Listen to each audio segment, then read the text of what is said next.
acertar internamente, você se encontrar. Eu acho que tudo isso gerou a ideia desse livro, né? Que esse livro fala justamente de motivação, de mudança de mentalidade, de mudança de ambiente, de você dar o próximo passo, de você planejar, porque sonhadores todos nós somos, mas sonho sem execução é bobagem, né? Não vai, nunca vai acontecer nada. E eu aprendi isso, né? A planejar e executar, e o livro fala exatamente sobre isso, né? Por isso que ele fala pessoas comuns, sonhos extraordinários, mas como transformar o seu sonho em realidade. Porque mais do que sonhar, você precisa então executar, e isso depende exclusivamente de você. Não depende de ninguém que está no seu entorno, né? Depende exclusivamente de você, das suas atitudes, de você realmente agir, né?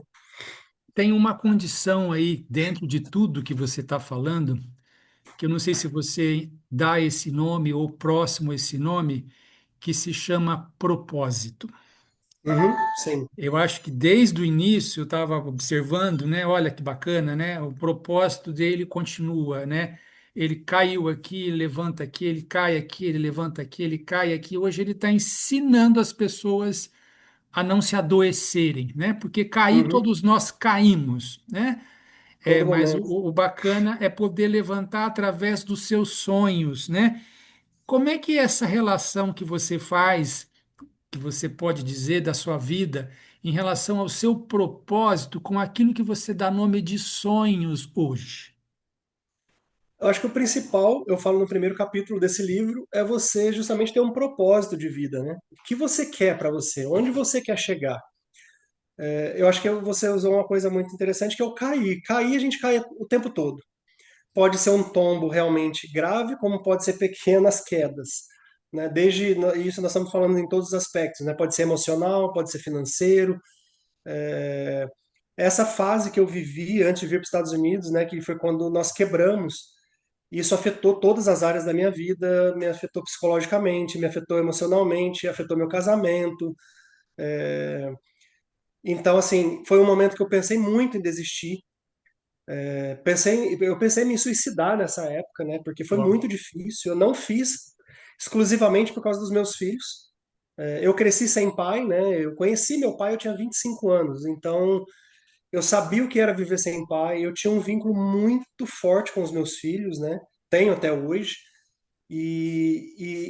Assim, eu não consegui executar o plano por causa deles, porque na hora eu pensava neles, mas essa época eu tava trabalhando como agente imobiliário, eu esqueci o nome aí, corretor de imóveis, né? Aham. Uma pessoa me ajudou muito nessa época e todos os dias quando eu voltava eu passava por uma ponte ali em São Paulo, a Ponte Aricanduva, quem é de São Paulo conhece, e todos os dias eu fazia o plano, é aqui que eu vou me jogar para cair na Radial Leste. Esse era meu plano. Uau. Mas eu não conseguia executar isso. Eu chorava todos os dias que eu passava ali, porque imagina, financeiramente quebrado, uma vida emocional toda destruída, meu casamento destruído, finanças, lojas, tudo aquilo que a gente sonhou, planejou, quebrado, dormindo, meus filhos dormindo no chão, né? Então, assim, o desespero tomando Aonde conta. que estava o propósito aí nessa hora? Você que viveu isso, Nesse porque momento muita gente, a gente não sabe o especificamente, que que é propósito. Aonde que estava uhum, o propósito aí nesse lugar, nesse eu momento acho aí? que nesse momento eu estava perdido.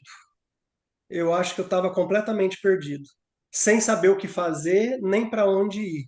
Aham. E aí eu me isolei, no sentido, não que eu não tivesse pessoas ao meu redor, mas eu me tranquei, porque eu estava vendo tanta coisa sendo quebrada e destruída ao mesmo tempo, né? Porque foi tudo ao mesmo tempo, foi as finanças, foi a loja, foi o casamento, tudo ao mesmo tempo. Eu não sabia para onde olhar, para onde mirar, e você começa a querer desistir, porque você não vê mais saída. E aí eu falava assim, mas eu não posso. Nessa hora, o meu propósito era ser pai. Eu acho que o que me salvou nesse momento foi eu preciso ser referência para os meus filhos, porque eu não tive essa referência e eu falei, eu vou passar, se eu fizer uma bobagem dessa, eu vou passar a mesma informação para os meus filhos, que aí vai ficar pior, porque eu, pelo menos, eu não conheci o meu pai.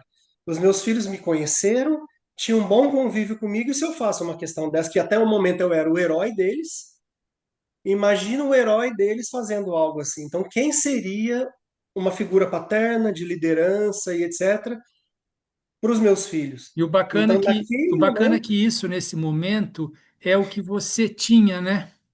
Você tinha exatamente. perdido quase que tudo, né? Você falou, mas Esse era o meu tesouro. eu tinha meus filhos, e ali eu, cá, né? Exatamente. Porque eu não conseguia enxergar o dia de amanhã. Para mim, tava.